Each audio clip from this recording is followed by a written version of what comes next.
রাত 1টা বাজে। চারিদিকে ভীষণ অন্ধকার, অন্ধকারে ছেয়ে গেছে পুরো রাত। আকাশে আজকে চাঁদ বা তারার মেলা কোনোটাই দেখা যায় না। শুধু চারদিকটা কালো মেঘে আচ্ছন্ন হয়ে গেছে, চারদিকটা কালো মেঘে ঢেকে গেছে, অন্ধকার হয়ে গেছে পুরো পরিবেশটা। পরিবেশটা থমকে আছে অন্ধকার এই রাতে।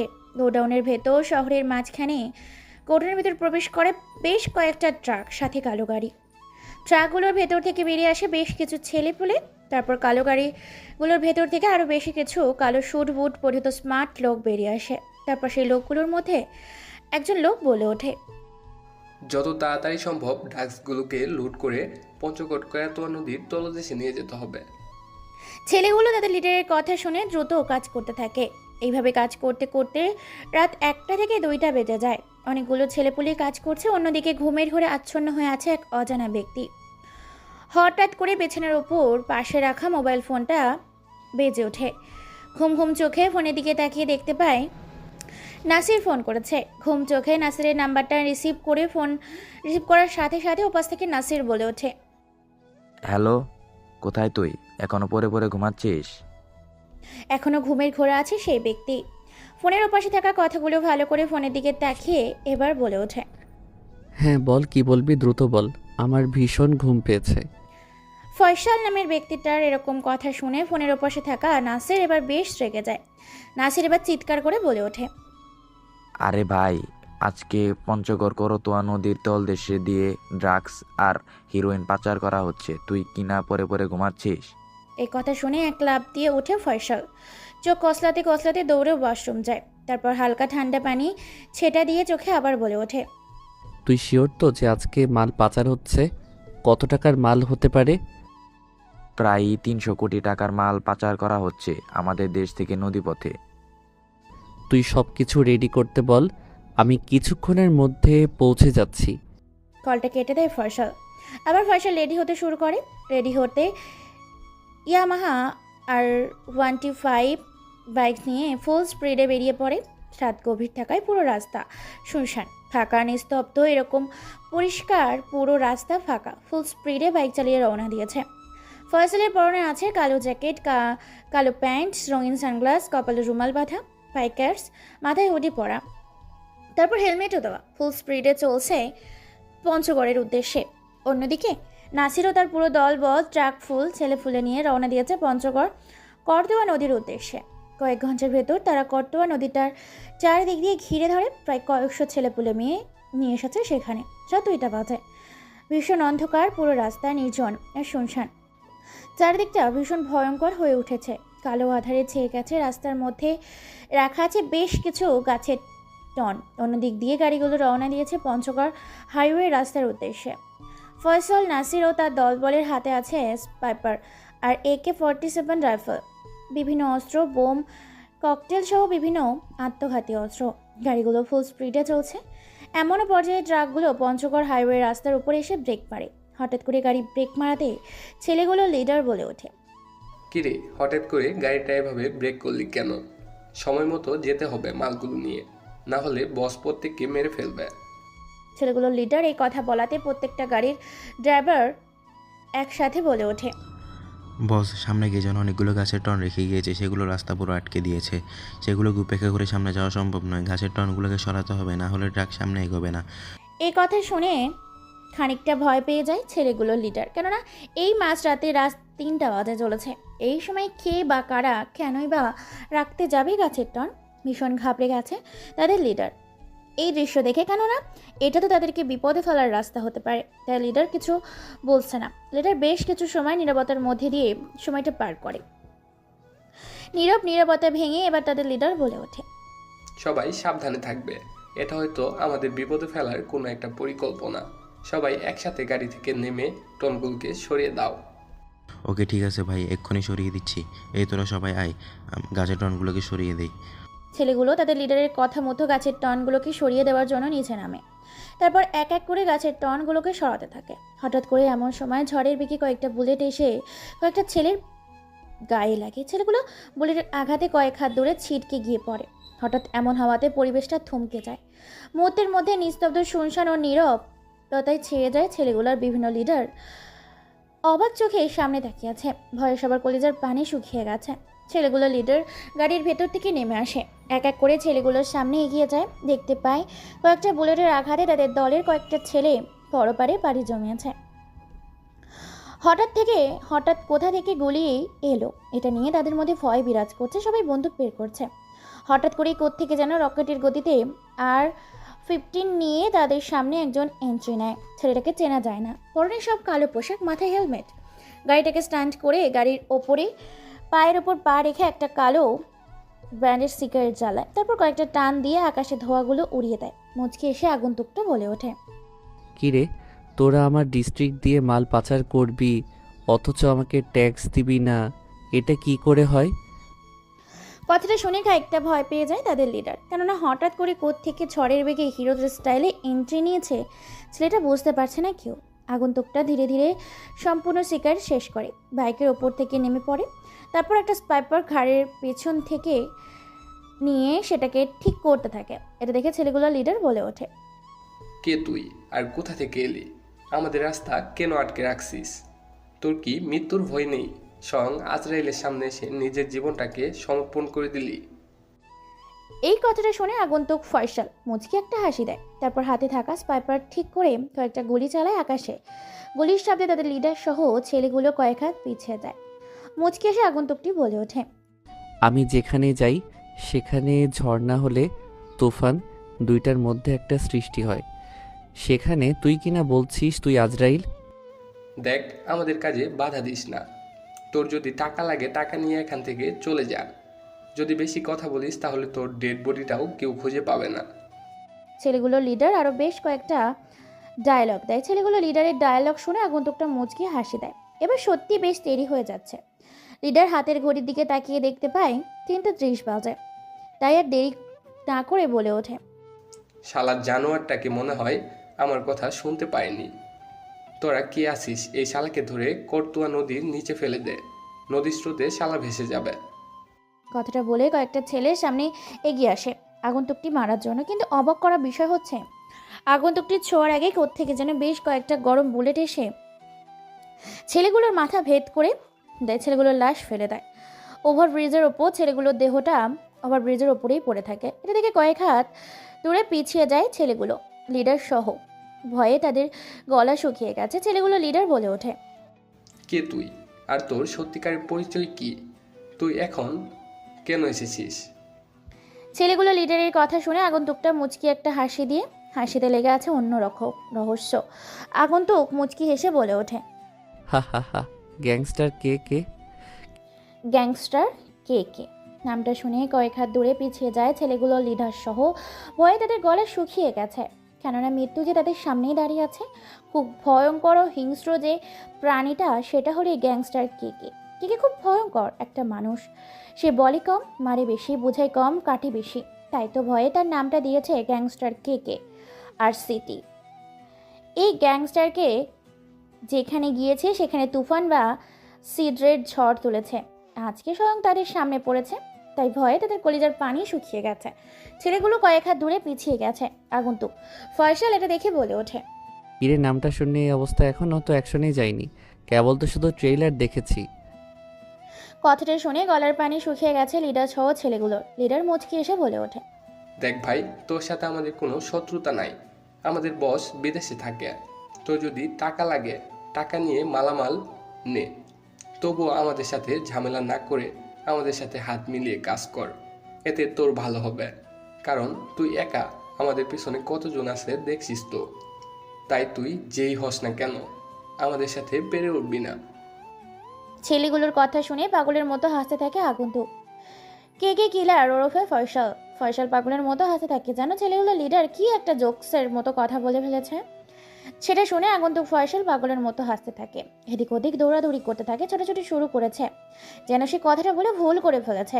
হাতে থাকা সোনার তৈরি কুড়াল রাস্তার ওপর ঘোরাতে ঘোরাতে পাগলের মতো হাসতে থাকে আগন্তুক ফয়সাল। হঠাৎ করে চোখের পলকে নিমেষে হাসি থামিয়ে দিয়ে শরীর থেকে মাথাটা আলাদা করে ফেলে পাশে দাঁড়িয়ে থাকা একটা ছেলে। ঝড়ের বেগে হঠাৎ করে এমন ঘটনা দেখে চমকে ওঠে ছেলেগুলো। লিডারের মাথাবিহীন শরীরটার রক্তগুলো ছিটকে আছে তাদের ওপর। ভয়ে কয়েক হাত দূরে পিছিয়ে যায়। রাস্তার ওপরে মাথাবিহীন শরীরটা ছটফট করতে থাকে আর মাথাটা গিয়ে নদীর পানিতে পড়ে যায়। মাথাটা ভেসে চলেছে নিজের মতো করে নদীর ঢেউয়ে। ছেলেগুলো লিডার এবার বলে ওঠে, তোরা দাঁড়িয়ে দেখছিস কি? বাঁচতে চাইলে ওই কুত্তার বাচ্চার লাশ ফেলে দিয়ে ওখানে ওই লাশের উপর দিয়ে আমাদেরকে টাকের মালামালগুলো নিয়ে যাব। আজকে কেকের খেলা এখানেই শেষ হয়ে যাবে, এই পঞ্চগড়ের ওভারব্রিজের উপরে।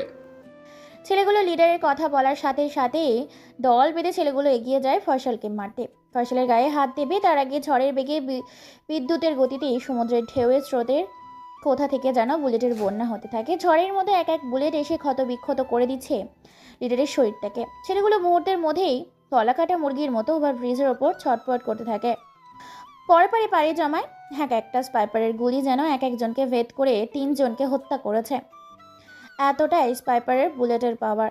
অন্যদিকে আগন্তুক ফয়সাল সিগারেট জ্বালিয়ে মনে সুখে টানতে থাকে পায়ের ওপর পা রেখে। কয়েকটা টান দিয়ে সিগারেটের বাকি অংশটা পায়ে নিচে ফেলে দিয়ে এলো পাঁচি সোনার কোরাল তৈরি করা ছেলেগুলোকে কলা গাছের মতো কচু কাটা করতে থাকে। যেভাবে একটা পাঠা ছাগলকে বলি দিলে যতটা ছটফট করে তার থেকে দ্বিগুণ ভয়ঙ্কর রূপে সোনার তৈরির কুড়াল দিয়ে কোপাতে থাকে আগন্তুক ফয়সাল। মুহূর্তের মধ্যেই পুরো জায়গাটা খালি করে ফেলে। ছেলেগুলো লিডারের কলিজার পানি শুকিয়ে গেছে। সে ভয়ে কী করবে বুঝতে পারে না। গুটি গুটি পায়ে এগিয়ে যাচ্ছে ফয়সাল তার কাছে। এটা দেখে ছেলেগুলো লিডার কি করবে বুঝতে উঠে না পেরে মৃত্যু যেন তার সামনে ঘামতে শুরু করেছে। কপাল বেয়ে ঘামগুলো টপ টপ করে রাস্তার ওপর পড়তে শুরু করেছে। মৃত্যু তার খুব কাছে।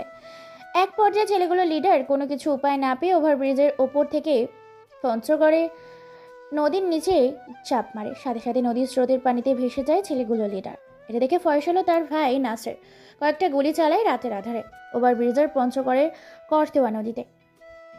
সবাইকে মেরে রাস্তার উপরে শুয়ে দিয়েছে। শুধু এখন বেঁচে আছে একটা ছেলে, যে ছেলেটা সর্বপ্রথম গাড়ির ড্রাইভার ছিল। ছেলেটার হাত পা কাঁপাকাঁপি শুরু হয়ে গিয়েছে। ছেলেটা কি করবে বুঝতে পারে না।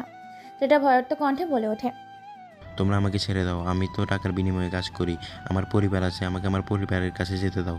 আমার ভুল হয়ে গেছে, বেঁচে থাকতে আমি আর কোনোদিন এই লাইনে কাজ করতে আসবো না। ছেলেগুলোর করুণ পরিণতি দেখে ছেলেটা কান্নায় ভেঙে পড়েছে। কেননা কাউকে বাঁচিয়ে রাখেনি, কারোর শরীর থেকে এক একটা অংশ কেটে দিয়েছে আগন্তুক ফয়সাল সহ নাসির ও তার দলবল। কারোর শরীরে মাথা নেই, কারো হাত, কারো পা, পেট, চোখ, কান, নাক এক একটা অংশকে খুব নৃশংসভাবে শরীর থেকে আলাদা করেছে, রাস্তার মাঝে ফেলে রেখেছে। শুরু থেকে এখনো তাজা রক্ত গড়িয়ে পড়ছে। এই অন্ধকারে যেন তাজা রক্তের আলোতে আলোকিত হয়ে গেছে পুরো জায়গাটা। দেখতে দেখতে রাত 4টা বেজে গেছে। ছেলেটার আর্তনাদ চিৎকার যেন ফয়সাল আর নাসিরের কানে পৌঁছায় না। মুচকি এসে নাসির বলে ওঠে, তোকে তো এখন পর্যন্ত কিছুই করিনি, শরীরে হাত দেওয়ার আগেই তুই এভাবে চিৎকার করছিস? তাহলে ভেবে দেখ, তোকে যখন গোডাউনে বেঁধে তোর শরীর থেকে জীবন্ত অবস্থায় চামড়াগুলোকে শরীর থেকে আলাদা করব, তখন তোর কতটা যন্ত্রণা হবে। ভাই আমাকে ছেড়ে দাও, আমার ভুল হয়ে গেছে, এবারের মতো আমাকে ছেড়ে দাও, আমাকে আর একটা সুযোগ দাও।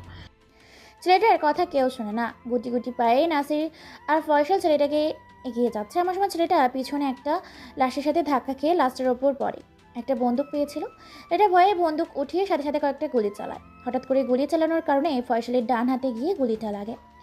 গুলিটা হাত ভেদ করে এফোর ওপর হয়ে বেরিয়ে যায়। ফয়সাল এটা দেখে মুচকি একটা হাসি দেয়। নাসির সাথে সাথে দৌড়ে গিয়ে ছেলেটার হাত ভেঙে দেয়। তারপর ছেলেটাকে রশি দিয়ে বেঁধে ফেলে তার দলের ছেলেগুলো। ফয়সাল গুটি গুটি পায়ে ছেলেটার সামনে এসে দাঁড়ায় আর বলে ওঠে, আরে বেটা, তোর কলিজা আছে মানতে হবে, কেননা এই ফয়সালের চেহারা যে দেখেছে সে প্যান্ট নষ্ট করে ফেলেছে। সেখানে তুই কিনা এই ফয়সালের উপরে গুলি চালিয়েছিস, তোর দম আছে মানতে হবে। কথাটা বলতে দেরি কিন্তু ছেলেটাকে নাসির ও ফয়সালের ছেলেগুলো গাড়িতে তুলতে দেরি করে না। ছেলেগুলো ছেলেটাকে নিয়ে চলে যায় তাদের গোডাউনের উদ্দেশ্যে। এদিকে নাসির এক এক করে ট্রাকে ঝাঁপ খুলে দেখতে পায় ট্রাক ভর্তি ড্রাগস, মদ, হীরা পাচার করছে। সাথে পেছনের ট্রাকটাতে টাকা ভর্তি ট্রাক। এত কিছু দেখে নাসির আর ফয়সালের মাথা নষ্ট। 5-5টা গাড়ি এবং ট্রাক সহগুলো রওনা দেয় ফয়সালের গোডাউনের উদ্দেশ্যে। চারিদিকে ফজরের আজান দিচ্ছে। ফজরের আজানের সাথে সাথে আল্লাহর তৈরি প্রাকৃতিক সৌন্দর্য পাখিগুলো কিচিরমিচির শব্দে সকালবেলার মনোমুগ্ধকর হয়ে উঠেছে। গোডাউনে পৌঁছে যায়। দেখতে দেখতে সকাল হয়ে যায়। সকালে মানুষের হাঁটাহাঁটি শুরু করছে পঞ্চগড়ের ওভারব্রিজের ওপর। রক্ত আর লাশের কারখানা তৈরি হয়েছে। এত সব কিছু দেখে সাধারণ মানুষের ভেতর ভয়ের সৃষ্টি হয়েছে। সাথে বাংলাদেশের আইন শৃঙ্খলা বাহিনীকে ফোন করে বাহিনীটির সাথে সাথে সেনাবাহিনী, বিভিন্ন গোয়েন্দা বিভাগের অফিসারগুলো পঞ্চগড়ের ওভারব্রিজে এসে উপস্থিত হয়। পুরো রাস্তা ব্লক করে দেওয়া হচ্ছে। প্রায় কয়েকশো লাশ, সাথে লাশের টুকরো। রাস্তায় রক্তে রক্তাক্ত হয়ে গেছে। আকাশে উড়ানো হয়েছে বেশ কয়েকটা ড্রোন। সাংবাদিক এসে বলে ওঠে, আমি আপনাদের সাথে আছি। মাছরাঙা টেলিভিশনের পক্ষ থেকে সুইটি। আজকের সকাল 6টার খবরে আপনাকে স্বাগতম। পঞ্চগড় ডিস্ট্রিক্ট বিখ্যাত এই পঞ্চগড় ডিস্ট্রিক্টের করতোয়া নদীর ওপরে ওভারব্রিজের মাঝখানে কয়েকশো লাশ ফেলে গেছে টুকরো টুকরো করে অজানা কোনো এক ব্যক্তি। পুলিশ, সেনাবাহিনী এবং আরও কিছু গোয়েন্দা বাহিনী এসে তদন্ত করেছে। খুব নৃশংসভাবে হত্যা করে গেছে কয়েকশো ছেলেকে। দেখে মনে হচ্ছে এটা কোনো গ্যাংস্টারের কাজ। পুরো ব্রিজ রক্তে রক্তাক্ত হয়ে গেছে। রক্তে লাল হয়ে গেছে পুরো ওভারব্রিজ। যেন লাল রক্তে রঙিন করে তুলেছে নতুন রূপে এই ওভারব্রিজটাকে। কে করেছে, কেন করেছে, কিছুক্ষণের মধ্যেই জানতে পারবো। চলুন তাহলে আমরা অফিসার, গোয়েন্দা বিভাগের সিনিয়র অফিসার মাইশা চৌধুরীর কাছে কিছু শুনি। হ্যালো ম্যাম, কেউ বা কারা রাতের আধারে নৃশংসভাবে হত্যা করে গেছে এই সমস্ত ছেলেপুলেকে? দেখে বোঝা যাচ্ছে এই ছেলেগুলো কোনো গ্যাংস্টারের, এবং অন্য কোনো গ্যাংস্টার এসে এদের হত্যা করেছে। আপনাদের কি মনে হয়? দেখুন, এই পরিস্থিতিতে দাঁড়িয়ে কথা বলা সম্ভব নয়, কেননা এখানে শুধু একটা দুটো লাশ নয়, বরং এখানে লাশের কারখানা আর রক্তস্রোত তৈরি হয়েছে। যারা এখানে হত্যাকাণ্ড চালিয়েছে সেই গ্যাংস্টারের নাম হচ্ছে গ্যাংস্টার দ্য কেকে। কারণ প্রত্যেক টুকরোর উপরে কেকে গ্যাংস্টারের সিলমোহর খুঁজে পাওয়া গেছে। তবে এই ছেলেগুলো কোন গ্যাংস্টারও হয়ে কাজ করতো সেটা আমরা এখনও জানতে পারিনি, এবং এখানে নিশ্চয়ই একটা ক্রাইম হতে চলেছিল। দুই দলের মধ্যে সংঘর্ষ হয়েছে, যার কারণে ছেলেগুলোকে নির্মমভাবে হত্যা করে কেকে গ্যাংস্টার এখান থেকে চলে গেছে। এখানে শুধু ছেলেগুলো চিহ্ন নয়, বরং আমরা কিছু ট্রাক এবং কিছু গাড়ির চিহ্ন পেয়েছি, যা হয়তো বেআইনিভাবে কোনো মাল পাচার হচ্ছিল। কেকে গ্যাংস্টার খবর পেয়ে দুই দলের মধ্যে সংঘর্ষ হয়ে কেকে গ্যাংস্টার মেরে সে মালগুলো লুট করে এখান থেকে নিয়ে গেছে। তবে এটুকু বলতে পারি, আমরা যদি চলি ডালে ডালে, কেকে গ্যাংস্টার চলে পাতায় পাতায়। এই ছিল সকাল 6টার খবর। খুব ভয়ঙ্কর এবং খুব নৃশংসভাবে হত্যা করে গেছে কেকে গ্যাংস্টার পঞ্চগড়ের ওভারব্রিজের ওপরে। মানুষের সকাল কাটে সুন্দর ও সৌন্দর্য দেখে, আর আজকে পঞ্চগড়ের সকাল কেটেছে লাশের কারখানা ও রক্তের স্রোত দেখে। সময়ের সাথে আমাদের সংবাদ টেলিভিশনের মাছরাঙা টেলিভিশনের সাথে থাকতে আপনাদের ভিজিট করতে হবে www.com.mk। এক এক করে সমস্ত রাস্তা থেকে লাশগুলোকে তুলে ফেলা হয়। ফায়ার সার্ভিস এসে পুরো রাস্তা পরিষ্কার করে ফেলে পানি দিয়ে। মানুষের আতঙ্ক এখন এখান থেকে যায়নি। এই ভিডিওটা ছড়িয়ে পড়ে মুহূর্তের মধ্যেই সারা বাংলাদেশে, শুধু বাংলাদেশে নয়, বাংলাদেশের বাইরে দেশগুলোতে প্রভাব ফেলেছে এই ভিডিওটা। ছড়িয়ে পড়ে মুহূর্তের মধ্যে ভাইরাল হয়ে যায় সোশ্যাল মিডিয়াতে।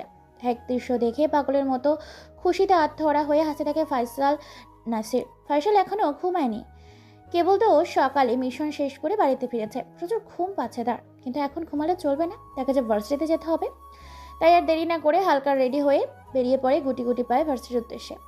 পায়ে হেঁটে ভার্সিটির ভিতর প্রবেশ করছে। পরনে সব হালকা পোশাক। একটা মধ্যবিত্ত ফ্যামিলির ছেলে যে পোশাক পরে ভার্সিটিতে যায়, ঠিক সেরকম পোশাক পরে ভার্সিটিতে প্রবেশ করেছে আমাদের গল্পের হিরো ফয়সাল। চলুন ভার্সিটিতে প্রবেশ করতে করতে ফয়সালের বর্ণনা দিয়ে আসি।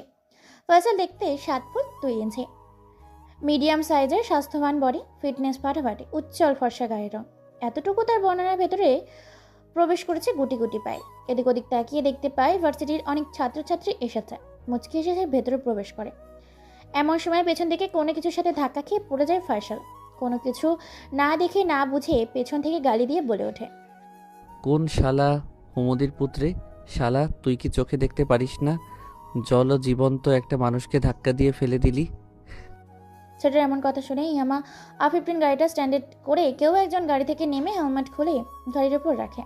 তারপর ফয়সাল নামে ছেলেটার কাছে এসে ছেলেটার শার্টের কটা ধরে বেশ কয়েকটা পরপর থাপ্পড় মারে। এত জোরে থাপ্পড় মেরেছে যে থাপ্পড়ের শব্দে পুরো জায়গায় কেঁপে ওঠে। আশেপাশের ছাত্রছাত্রীগুলো সেদিকে তাকিয়ে আছে হতবাক দৃষ্টিতে, সবাই এদিকে তাকাচ্ছে। এত জোরে থাপ্পড় মেরেছে যে ফয়সাল চারিদিকে শুধু ঝাপসা দিতে থাকে। থাপ্পড় খেয়ে পুরো দুনিয়াদারি যেন তার ঘুরতে থাকে। গোল গোল করে এই মেয়েটা এবার ঝাঁঝালো কণ্ঠে বলে ওঠে, বেটা গাইয়া খ্যাত কোথাকার, তোর সাহস কি করে হয় আমাকে গালি দেওয়ার? তুই জানিস না আমি চেয়ারম্যানের মেয়ে? 2 টাকা সামান্য একটা ছেলে হয়ে কিনা তুই আমার মতো চেয়ারম্যানের মেয়েকে গালি দিস? তোকে তো আজকে মেরে ফেলবো।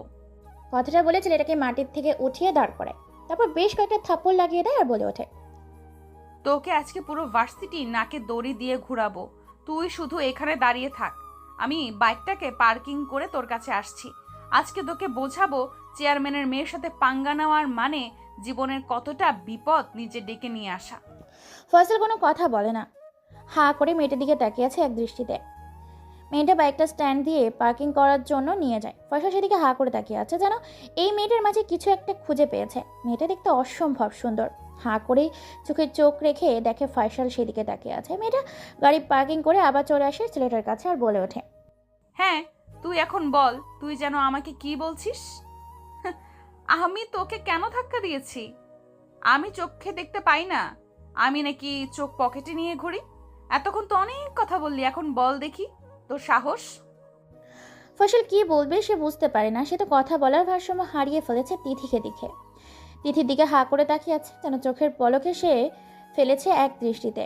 একই নয়ন ভরা চোখ দিয়ে তাকিয়ে আছে অপলোক সুন্দরভাবে তিথির দিকে হাঁ করে। মেয়েটি আর কেউ না, মেয়েটি হচ্ছে মেয়েটি হচ্ছে তিথি, চেয়ারম্যানের মেয়ে। যেমনই সুন্দর তেমনই ডেঞ্জারাস এবং খুবই ভয়ঙ্কর। কথায় কথায় বাপের গরম এবং টাকার গরম দেখায়, দিমাগ আছে বেশ। তিথি আবার বলে ওঠে, কিরে, কোন গ্রহে তুই হারিয়ে গেলি? আমাকে দেখে তোর এখনই কলিজার পানি শুকিয়ে গেল? তোকে তো এখন কিছুই করিনি। তিথিকে একটা ছেলের সাথে তর্ক করতে দেখে সেখানে সাদিয়া, আখি, মায়া আর শালিনী আসে। সাদিয়া এসে বলে ওঠে, কিরে তিথি, কি হয়েছে এখানে? তুই এত চিৎকার চেঁচামেচি করছিস কেন? আর বলিস না, কোথা থেকে যে এসব বাল ছাল চলে আসে কলেজের মাঝে বুঝি না। কেন, কি হয়েছে সেটা তো আগে বলবি, তারপর তো বুঝবো ছেলেটা কোনো দোষ করেছে কি না। আমি হলাম এই শহরের চেয়ারম্যানের মেয়ে, ওর সাহস হয় কি করে আমাকে গালি দেওয়ার? আমার বাইক ওকে একটু লেগেছে, তার জন্য সে আমাকে গালি দিবে? ওর এত সাহস পায় কোথা থেকে? ভুলটা তো তুই করেছিস। তুই যদি তোর বাইক দিয়ে ছেলেটাকে ধাক্কা না দিতে, তাহলে ছেলেটা তোকে গালি দিত না। হ্যাঁ, সাদিয়া তো ঠিকই বলেছে। তিথি, তুই শুধু শুধু ছেলেটাকে এতগুলো থাপ্পড় দিলি। পুরো ভার্সিটিতে তুই ওর মান সম্মান ধুলোর সাথে মিশিয়ে দিলি। এই ভাইয়া, আপনি এখান থেকে যান তো, আমরা দেখছি। ছেলেটা এখনো সেদিকে হাঁ করে তাকিয়ে আছে, যেন সে কোনো স্বর্গের মাঝে হারিয়ে গেছে। রূপকথার রূপকন্যা পরীকে দেখে কোনো এক স্বর্গের দেশে হারিয়ে গেছে। বিরক্ত হয়ে তিথি ফয়সালের শার্টের কলার ধরে ঝাঁকাতে ঝাঁকাতে বলে ওঠে, শালা ফকিন্নি খ্যাত কোথাকার, আমার চোখের সামনে থেকে সরে যা। এতক্ষণে সব ফয়সালের হুঁশ ফিরেছে যে এতক্ষণ সে কি করেছে। কোনো কিছু তার মনে নেই। হুঁশ আসতেই সে বলে ওঠে, হ্যাঁ, কি হয়েছে আপু, কোনো সমস্যা? ফয়সালের কথা শুনে তো উপস্থিত থাকা সবাই টাসকি খেয়ে যায়, কেননা যাকে নিয়ে এতক্ষণ এত কিছু সেই বলছে কি হয়েছে আপু। ফয়সালের দিকে সবাই এরিয়েন্ডের মতো তাকিয়ে আছে। ফয়সাল বুঝতে পারে না যে সে কি এমন বলে ফেলেছে বা কি করে ফেলেছে। তাই সে আবার বলে ওঠে, আপু কি হয়েছে, আপনার এইভাবে সবাই আমার দিকে হাঁ করে তাকিয়ে আছেন কেন? তিথি এবার বিরক্ত হয়ে যায়, যেন ওকে মেরে ফেলে এমন অবস্থা। তিথিকে সান্ত্বনা দিয়ে সাদিয়া বলে ওঠে, কোনো কিছু হয়নি ভাইয়া, আপনি এখান থেকে যান। আর যদি কিছু ঘটাতে চান তাহলে অনেক কিছু ঘটে যেতে পারে। তাই কথা না বাড়িয়ে এখান থেকে কেটে পড়ুন। ফয়সাল আর কোনো কথা না বলে সেখান থেকে চলে যায় নিজের ক্লাসরুমে। এদিকে তিথি রেগে মেগে একাকার। তিথি কে, চলুন আপনাদের শুনিয়ে আনি তিথি দেখতে কেমন। তিথি দেখতে অনেক সুন্দর, শুধু সুন্দর নয় ভীষণ সুন্দর। প্রত্যেকটা জায়গায় তো প্রত্যেকটা গল্পে তো নায়িকার অনেক বর্ণনা দিয়েছি, কি বর্ণনা দেব বুঝতে পারছি না, কেননা এতটা সুন্দর যেটা বলার বাইরে। বিদেশিদের মতো উজ্জ্বল ফর্সা, গায়ের রং যেন দুধে আলতা। এতটাই যে ফর্সা যে তার শরীরে কয়েকটা রগ আছে স্পষ্ট যেন বোঝা যাচ্ছে। তার হাত দিয়ে কেউ যদি চেপে ধরে রক্ত চলাচল দেখতে পাবে। চুলগুলো সিল্ক, চোখগুলো টানা টানা, চোখের পাতাগুলো কালো, পাতলা ঠোঁটে গোলাপের পাপড়ির মতো চিকন পাতলা, ঠোঁটের নিচে ছোট্ট একটা কালো রঙের তিল। তিলটা যেন তার সৌন্দর্য দ্বিগুণ বাড়িয়ে দিয়েছে। যখন সে হাসি দেয় তখন যেন তার ঠোঁট দিয়ে মুখটা ঝরে। ভার্সিটির কয়েকশো ছেলের ক্রাশ হচ্ছে এই তিথি। রূপে গুণে যেমনই তার দিমাগ। বাবার টাকা আছে বলে কাউকে তোয়াক্কাও করে না। বাবা শহরের চেয়ারম্যান, সাথে ভার্সিটির সাধারণ সম্পাদক। বাবা মায়ের দুই মাত্র সন্তান তিথির একটা ছোট ভাই আছে। ফয়সাল নিজের মতো করে ক্লাসে প্রবেশ করে। ক্লাসের শেষের বেঞ্চে গিয়ে ফয়সাল বসে পড়ে। দেখতে দেখতে স্যার ভেতরে প্রবেশ করে। এমন সময় ভেতরে প্রবেশ করে তিথি ও তার দলবল। তিথিকে দেখে তো ফয়সাল টাসকে খেয়ে যায়, কেন তিথি তার সাথে সেম ক্লাসে লেখাপড়া করছে এটা দেখে। তিথি এখনও ফয়সালকে দেখেনি। স্যার নিজের মতো করে ক্লাস করাতে থাকে। দেখতে দেখতে ক্লাস শেষ হয়ে যায়। ভার্সিটি থেকে সবাই বের হয়েছে। ফয়সাল বেরিয়ে যায় গুটি গুটি পায় নিজের গন্তব্যের উদ্দেশ্যে।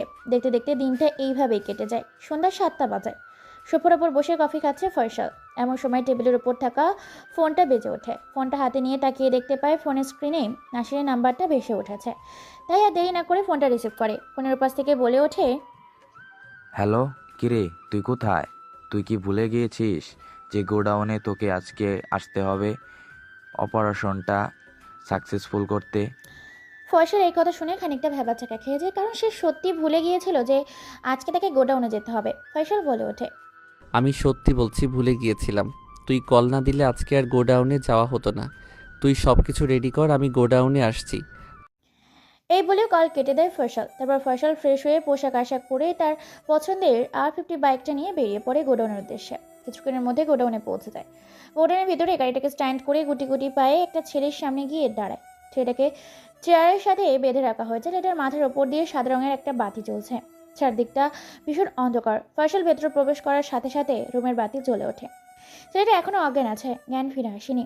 এটা দেখে ফয়সাল বলে ওঠে, গরম পানি আর গরম অ্যাসিড নিয়ে আয়, সাথে আমার ব্যাগটা নিয়ে আসবি। পাশে নাসির বসা আছে। ফয়সালের কথা শুনে একটা ছেলে ফুটন্ত গরম পানি নিয়ে আসে, আর অন্য আরেকটা ছেলে গরম অ্যাসিড নিয়ে আসে। আর একটা ছেলে ফয়সালের ব্যাগটা নিয়ে আসে। তারপর সব কিছু এক এক করে ফয়সালের সামনে রাখে। ফয়সাল এত কিছু দেখে মুচকি একটা হাসি দেয় আর বলে ওঠে, হা হা হা, তোরা তো এখনো এর গায়ে হাত দিসনি তাই তো? হ্যাঁ, এখনো ছেলেটার গায়ে আমরা কেউ হাত দিইনি।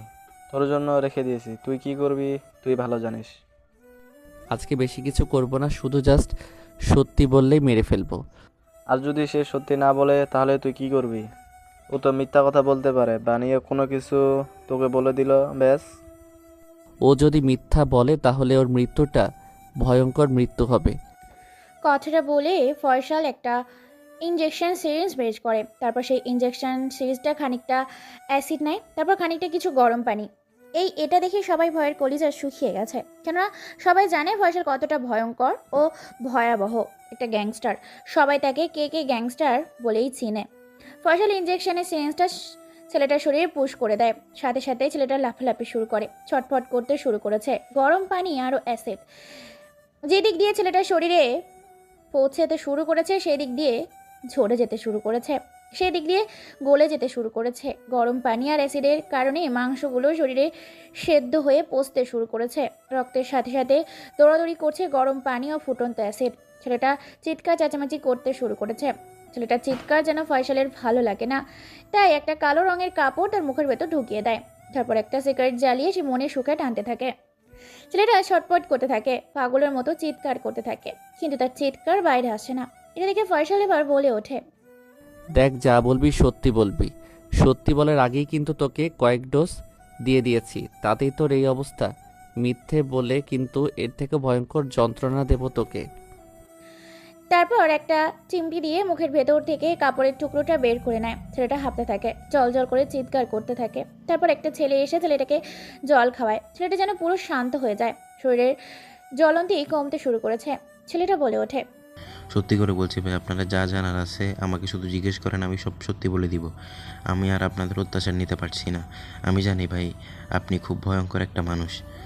ফয়সাল এটা শুনে মুচকি একটা হাসি দেয়, যে হাসিতে লেখা আছে রহস্যময় কিছু কথা। তারপর ফয়সাল বলে ওঠে, সত্যি করে বলবি তোরা কার আন্ডারে কাজ করিস এবং তোদের বসকে?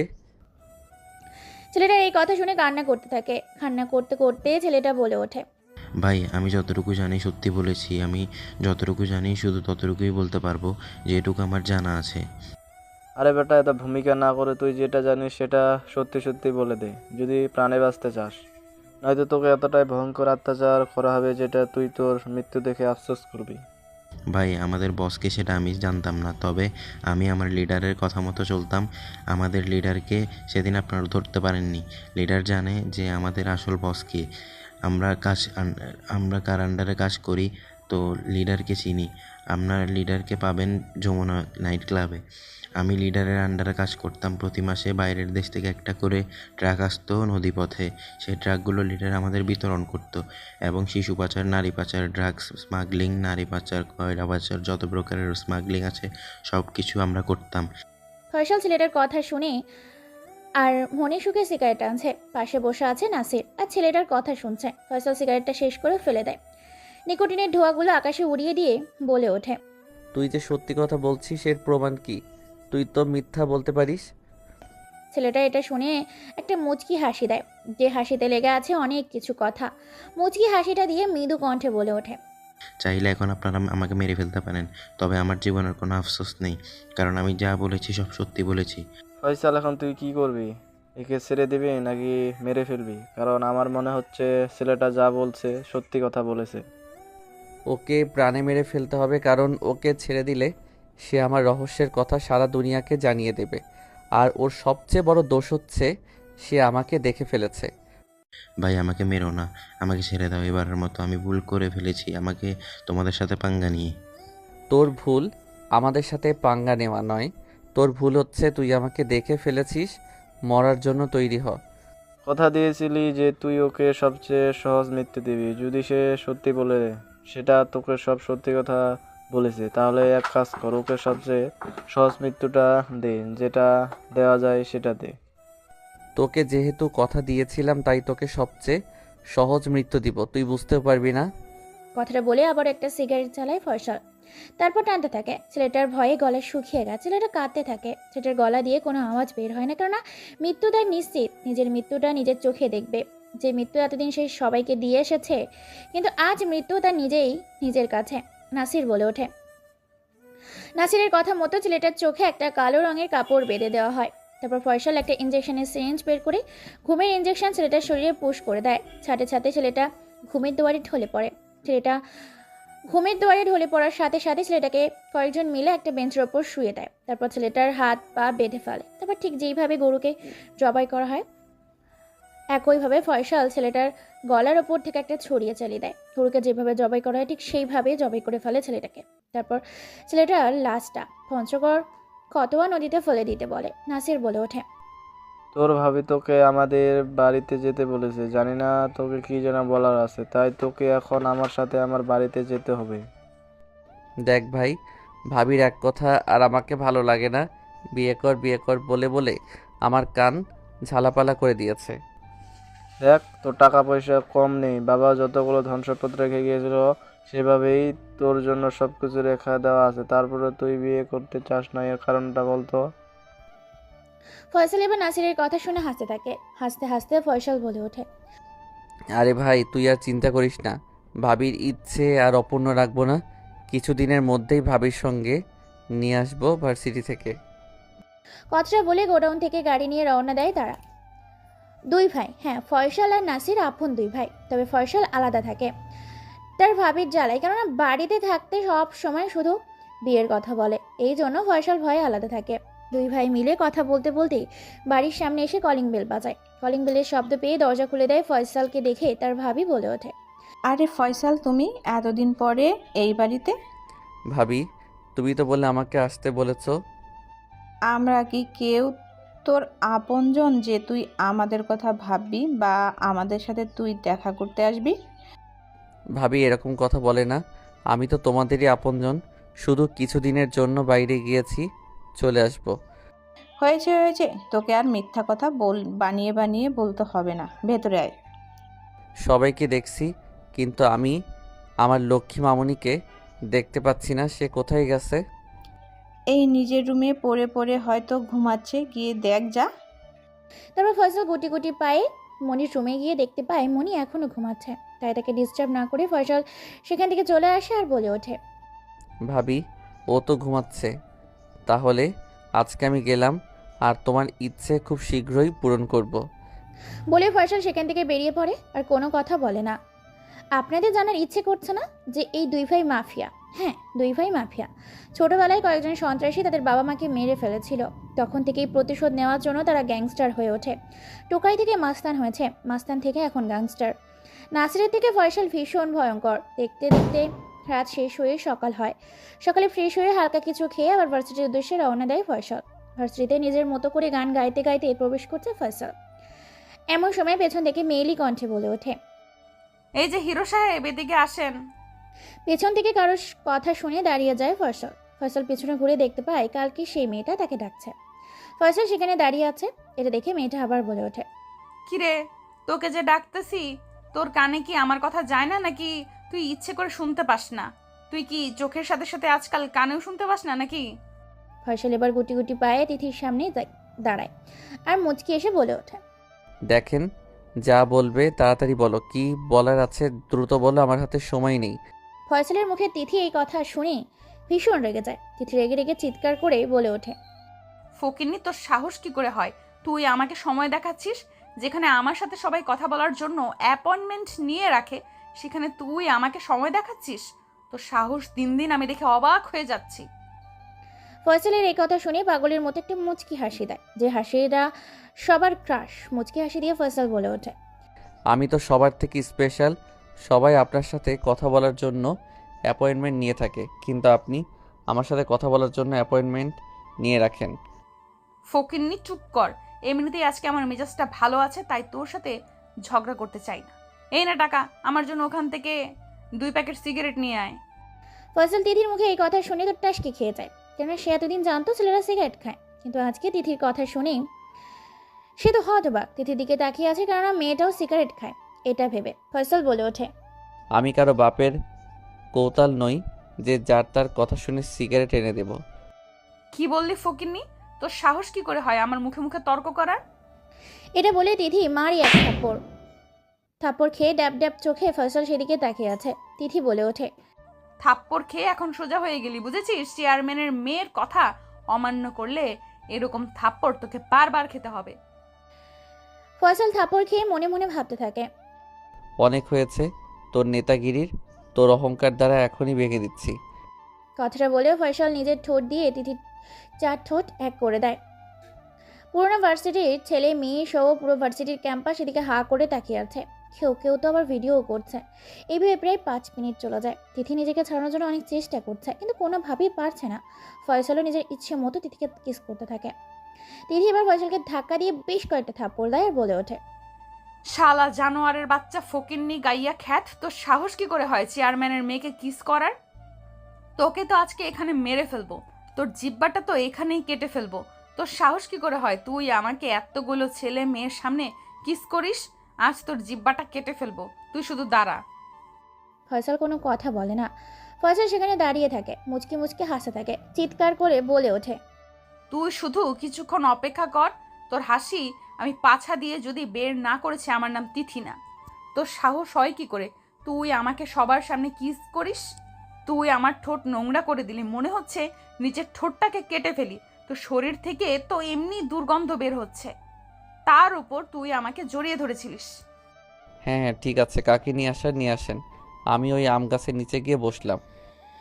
তিথি নিজের ব্যাগ থেকে ফোনটা বের করে ফয়সাল আম গাছে নিচে গিয়ে বসে পড়ে। সবাই ফয়সালের দিকে হা করে তাকিয়ে আছে। ফয়সাল নিজের মতো করে আম গাছে বসে থাকে। তিথি পকেট থেকে ফোনটা বের করে কল করে চেয়ারম্যানকে। ফোন নাম্বারে চেয়ারম্যান মেয়ের কল পেয়ে রিসিভ করতে তিথি কান্না করতে করতে বলে ওঠে, বাবা, আমাকে ভার্সিটিতে একটা কুত্তা, ইতর বাদর, জানোয়ার, অসভ্য ফকিন্নির ছেলে, শালা গাইয়া খ্যাত সবার সামনে আমাকে অপমান করেছে, আমাকে কিস করেছে। তুমি এখনই ভার্সিটিতে পুলিশ পাঠাও, ওর জিব্বা আমি কেটে ফেলবো। ওর সাহস কি করে হয় ও আমাকে কিস করে? তুই শান্ত হ মা, তুই শান্ত হ। তুই এত উত্তেজিত হোস না। আমি এখনই হাবিবকে পাঠিয়ে দিচ্ছি ওখানে আর কিছু ছেলে পেলে। এখানে হাবিব ভাইয়া এসে কি করবে? তুমি পুলিশকে পাঠাও, ওর জিব্বাটা আমি আজকে কেটে ফেলবো। তুই কি বলিস মা? হাবিব এখানকার মেয়রের সাথে ভার্সিটির সেক্রেটারি, সেখানে তুই কি না বলছিস? হাবিব কি করবে? তুই হাবিবকে সব বলবি। আমি হাবিবকে ফোন করে দিয়েছি, ওর হাত পা ভেঙে হসপিটালে পাঠিয়ে দিবে। আগে পাঠাও ওই খ্যাতকে, আজকে আমি মেরে ফেলবো। ওর অনেক সাহস বেড়ে গেছে, আমার মান সম্মান নিয়ে ও ভার্সিটিতে খেলেছে, এর শাস্তি ওকে পেতে হবে। কথাটা বলে তিথি কান্না করতে করতে ফোন কেটে দেয়। তিথিকে সান্ত্বনা দিচ্ছে মায়া আর সাদিয়া। দেখ তিথি, তুই এভাবে কান্না করিস না দোস্ত। তুই যদি ছেলেটাকে ওভাবে অপমান না করতি, তাহলে ছেলেটা তোকে সবার সামনে কিসও করতো না। তিথি দোস্ত, তুই শুধু শুধু ভার্সিটিতে ছেলেদেরকে র্যাগিং করিস। যদি তুই এই র্যাগিং করা ছেড়ে দিস তাহলে কি হয় বলতো? শুধু শুধু তুই গরিব ছেলেপেলেদের র্যাগিং করিস। তোরা চুপ করবি, না হলে তোকেও র্যাগিং করব।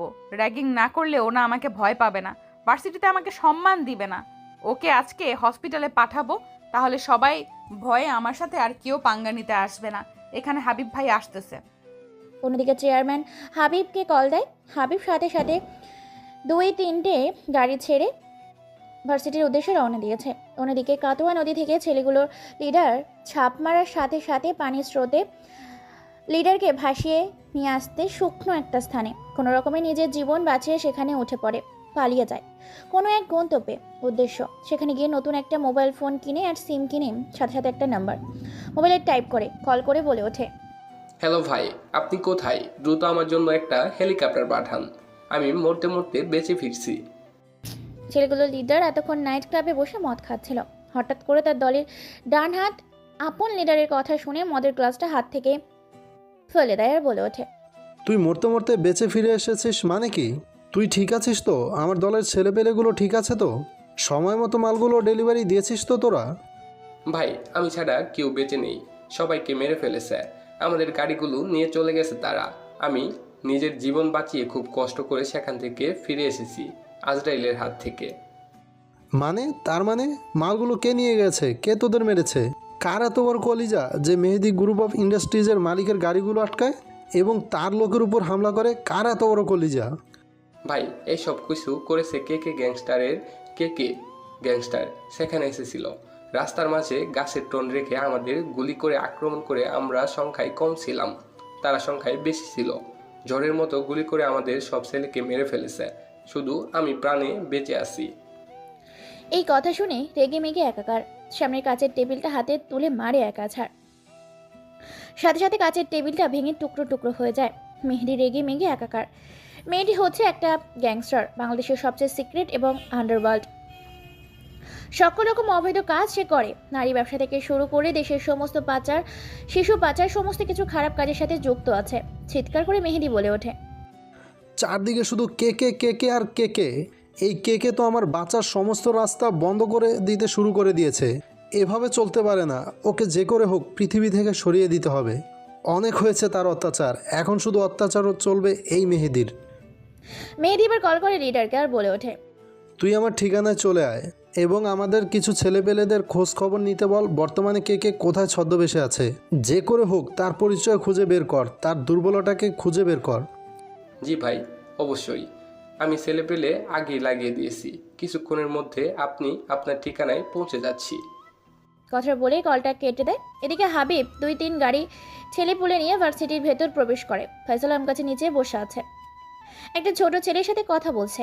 এমন সময় ভার্সিটিতে গাড়িগুলো প্রবেশ করে। গাড়িগুলোর ভেতর থেকে বের হয়ে আসে হাবিবের প্রত্যেকটা ছেলের হাতে ক্রিকেট ব্যাট, লাঠি, সোটা। হাবিব তিথির কাছে এসে বলে ওঠে, এখানে কি হয়েছে? তোকে নাকি বলে কোন এক বস্তি ছেলে কিস করেছে? চেয়ারম্যান সাহেব আমাকে ফোন করে জানালো। কোথায় হয়েছিল এটা? দেখি ওর কত বড় কলেজা যে হাবিবের বোনের গায়ে হাত দেয়। এই কথা শুনে তিথি কান্না মাখা অভিনয় করতে থাকে। কান্না করতে করতে বলে ওঠে, ভাই, ও আমাকে অনেকগুলো গালি দিয়েছে, অনেক খারাপ কথা বলেছে। ওকে আজকে যে করেই হোক ওকে মেরে পুঁতে দিবে। হ্যাঁ, সব ঠিক আছে, তুই একে ছেলেটাকে দেখে দে। আমিও তো দেখি ওর কত বড় কলেজা যে হাবিবের বোনের গায়ে হাত দিয়েছে। তিথি মনে মনে ভীষণ খুশি, ভীষণ আনন্দ, কারণ হাবিব ভার্সিটিতে এসে ছেলেটাকে মারার জন্য পাগল হয়ে উঠেছে। তিথি এবার কান্না মাখা অভিনয় করেই বলে ওঠে, ভাইয়া, ওই যে পেছনের দিকে আম গাছের নিচে ওই ছেলেটা বসে আছে, দেখতে ভীষণ সুন্দর, কিন্তু গাইয়া খ্যাত, পরিধানে ময়লা কাপড় চোপড়। এই তোরা কে কোথায় আছিস রে? আম গাছের নিচে একটা গায়ক খ্যাত ছেলে বসে আছে, তার শার্টের কলার ধরে টানতে টানতে এখানে নিয়ে আয়। হাবিবের কথা মতো বেশ কয়েকটা ছেলে গিয়ে আম গাছের নিচে ফয়সালকে টানতে টানতে নিয়ে আসা হয় হাবিবের সামনে। হাবিব না দেখে একটা থাপ্পড় মারতে যাবে ছেলেটার দিকে তাকিয়ে তো হাত থেকে হকি স্টিকই পড়ে যায় হাবিবের চোখ দুটো ছানা বড়া হয়ে যায় ফয়সালকে দেখে। গলাটা ভয়ে শুকিয়ে গেছে, কি করবে কি বলবে কোনো কিছুই বুঝে উঠতে পারে না। ফয়সাল হয়তো বা দৃষ্টিতে তাকিয়ে আছে হাবিবের দিকে। দুজনের দিকে তাকিয়ে আছে। বেশ কিছু সময় নীরবতার মধ্যেই কেটে যায়।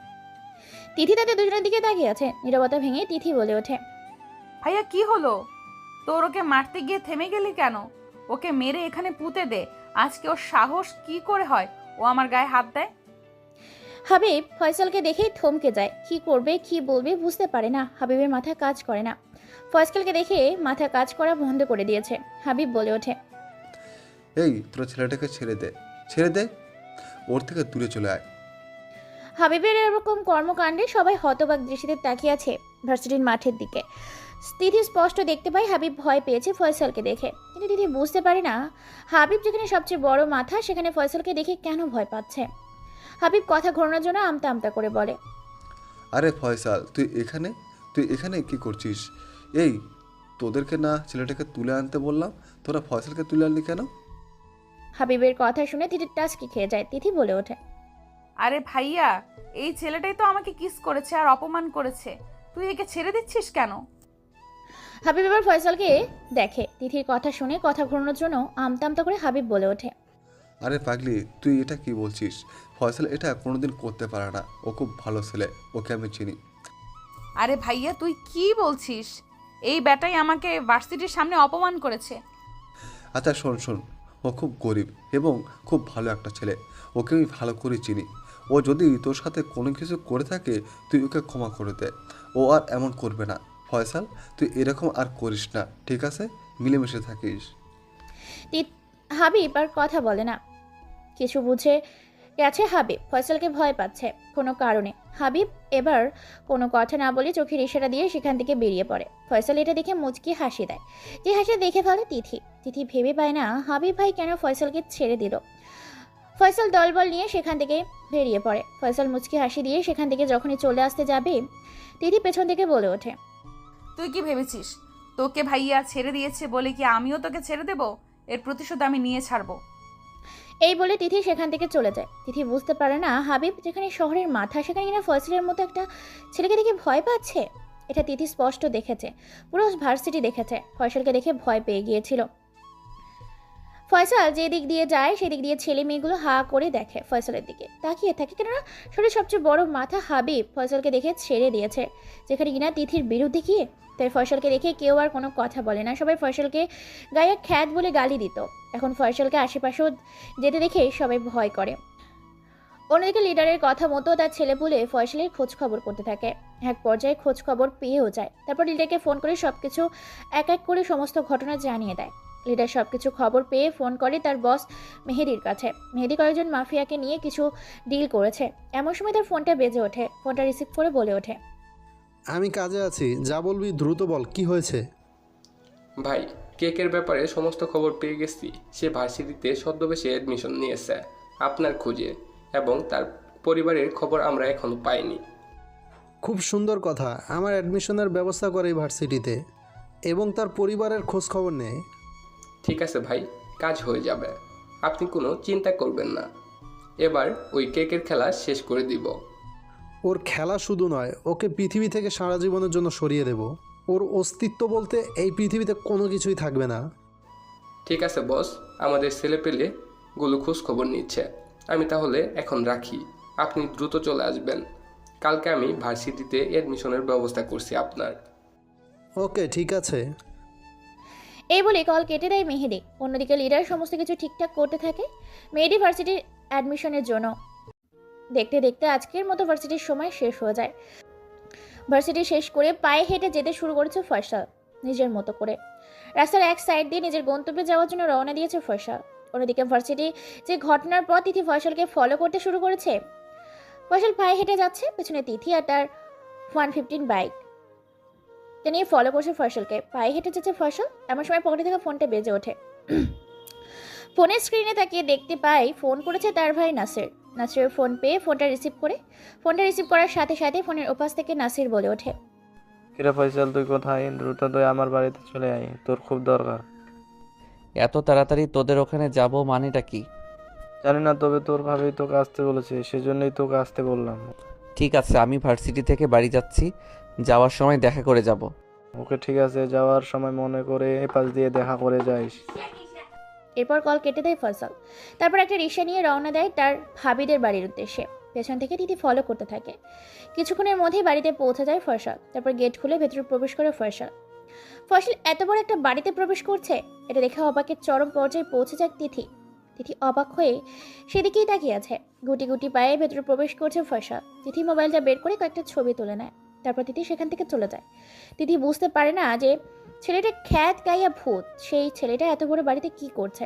এদিকে ভেতরে প্রবেশ করে তার সোনামণিকে কোলে তুলে নেয়।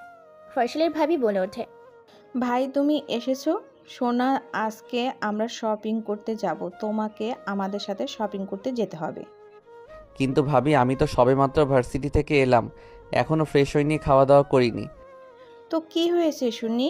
এটা তো তোমাদেরই বাড়ি, তোমার রুমে সব কিছু রেডি করা আছে, গিয়ে ফ্রেশ হয়ে খাওয়া দাওয়া করে নাও, তারপর আমরা রওনা দিব। আচ্ছা ঠিক আছে, আমি তাহলে ফ্রেশ হয়ে রেডি হয়ে খাওয়া দাওয়া করে নিই, তারপরে বের হচ্ছি। এই বলে ফয়সাল নিজে রেডি হতে যায়। অন্যদিকে তিথি বাড়িতে গিয়ে ফ্রেশ হয়ে বিছানায় বসে ভাবতে থাকে। আমি বুঝতে পারলাম না হাবিব ভাইয়ের মতো পাওয়ারফুল একটা মানুষ কিনা ওই খ্যাত গাইয়া ফয়সালকে দেখে ভয় পেয়ে গেল। জানি না এর রহস্যটা কি, এর মানেটা কি। আমাকে ওই ছেলেটাকে ফলো করতে হবে, ওই ছেলেটার আসল পরিচয় আমাকে বের করতে হবে। ওকে দেখে যতটা সাধারণ মনে হয় আসলে সে ততটা সাধারণ নয়।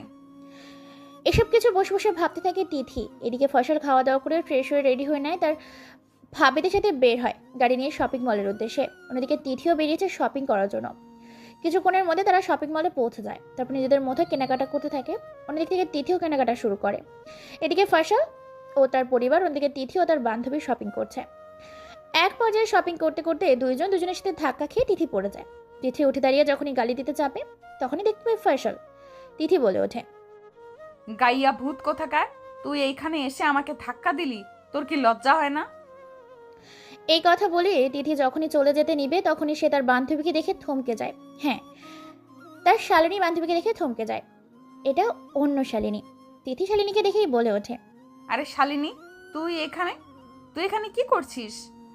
আরে আমি তো এখানে শপিং করতে এসেছি তোর দুলা ভাই আর আমার ভাইকে নিয়ে, কিন্তু তুই এখানে কি করছিস? আমিও তো এখানে শপিং করতে এসেছি। কোথায় আমাদের দুলাভাই দেখি?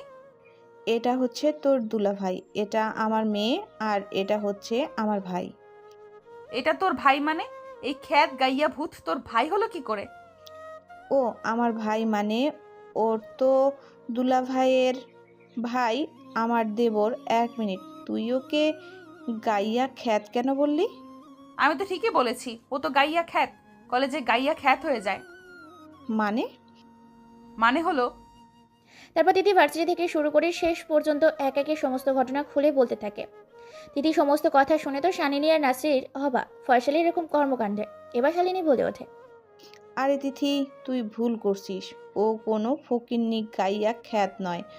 ও এরকমই সিম্পলভাবে বাঁচে, ও ভালোবাসে। তুই না শুনেছিস নাসির ফয়সাল গ্রুপ অফ ইন্ডাস্ট্রিজের কথা?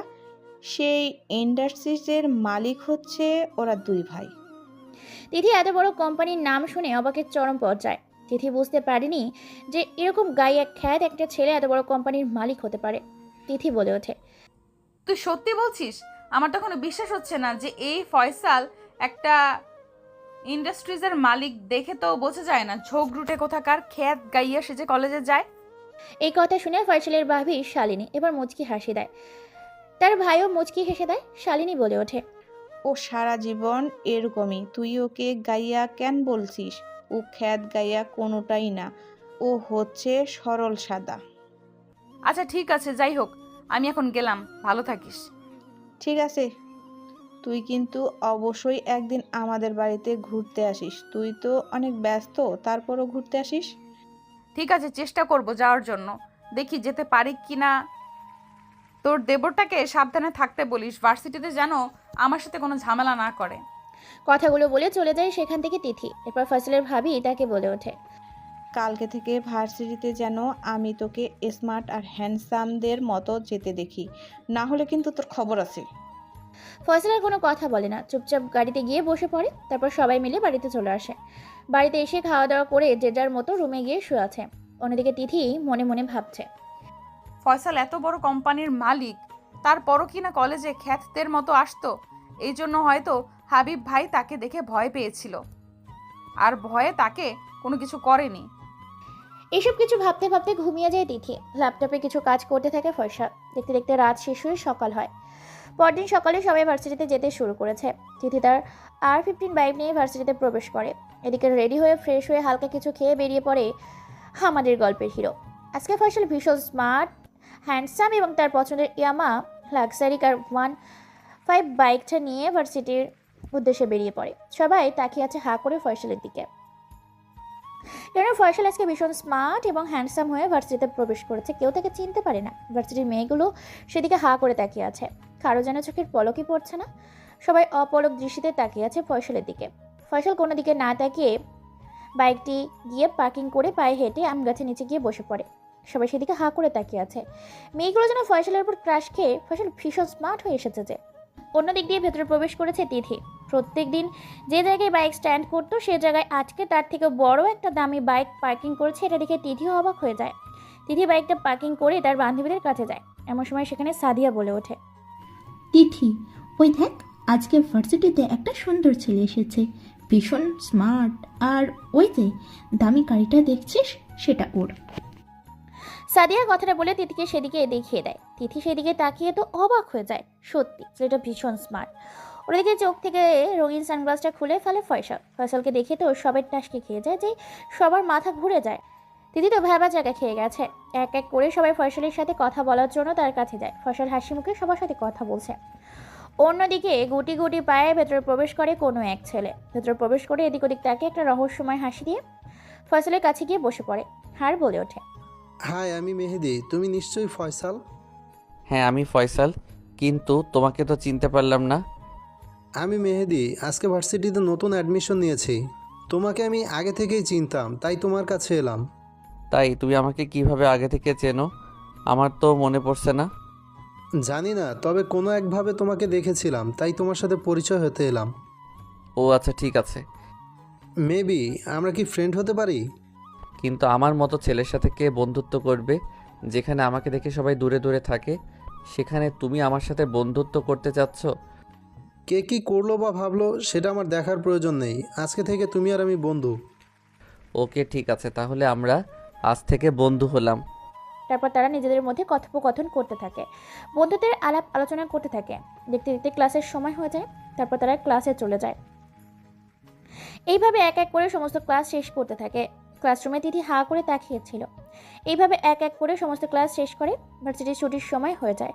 ফয়সাল আর মেহেদি একসাথে বেরিয়ে পড়ে। ফয়সালের গাড়িতে করে তিথি বেরিয়ে পড়ে। তিথি ঠিক করেছে শালিনীর বাড়িতে যাবে, তাই সে চলে যায় ফয়সালদের বাড়িতে। সেখানে গিয়ে কলিং বেল বাজার। ভেতর থেকে দরজা খুলে দেয় তার ভাবি। শালিনীকে দেখে তার ভাবি বলে ওঠে, কিরে তিথি, তুই হঠাৎ করে আমার এই বাড়িতে কি মনে করে আসলি? না এমনি, আসলে ঘুরতে আসলাম তোর সাথে দেখা করতে। তুই আসতে বলেছিলি তাই আসলাম তোর সাথে দেখা করার জন্য। ঠিক আছে, ভেতরে আয়। তারপর তিথি বাড়ির ভেতরে প্রবেশ করে। দুজনে গল্প করতে থাকে। তিথি বলে ওঠে, শোন, তুই তোর দেবর ফয়সালকে বলে দিবি কাল থেকে যেন সে ভার্সিটি স্মার্ট হয়ে না যায়, না হলে কিন্তু ওর খবর আছে। তিথির এমন কথা শুনে শানিলি অবাক হয়ে যায়। ফয়সালের ভাবি এবার মুচকি এসে বলে ওঠে, কেন, কি হয়েছে? ও ভার্সিটিতে খ্যাত হয়ে গেলে তুই তাকে বলে দেখতে পারিস না, তাই তাকে আমি স্মার্ট করে ভার্সিটিতে যেতে বলেছি। আর এখন তুই বলছিস কাল থেকে যেন সে ভার্সিটিতে স্মার্ট হয়ে না যায়? হ্যাঁ, ও যেন কাল থেকে ভার্সিটিতে স্মার্ট হয়ে না যায়, না হলে কিন্তু ওর খবর আছে। সব মেয়েগুলো ওর দিকে তাকিয়ে থাকে। তাই তো ভালো কথা। এমনিতেই ফয়সালের বিয়ে দিতে হবে। যদি কোনো মেয়ে পছন্দ হয়ে যায় তাহলে তার সাথে বিয়ে দিয়ে দিব।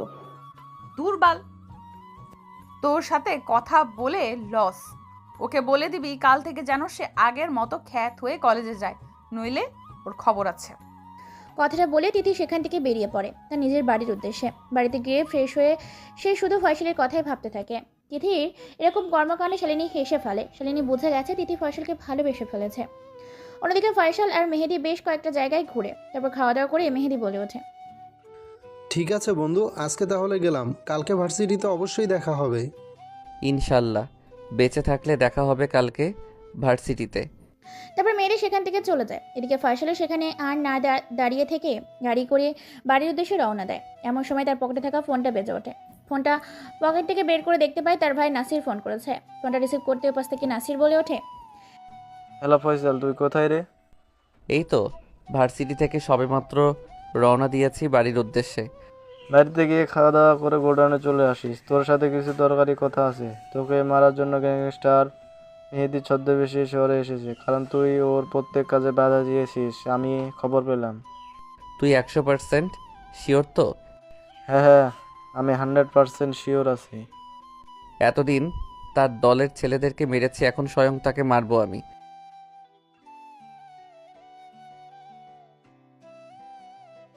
শোন, কালকে তোর জন্য বিকেলের মেয়ে দেখতে যাব আমি। তোর বিয়ের জন্য মেয়ে ঠিক করছি। কিন্তু ভাবি, দেখ, আর কোনো কথা নেই। তোর অনেক কথা হয়েছে, এখন শুধু আমার কথা চলবে।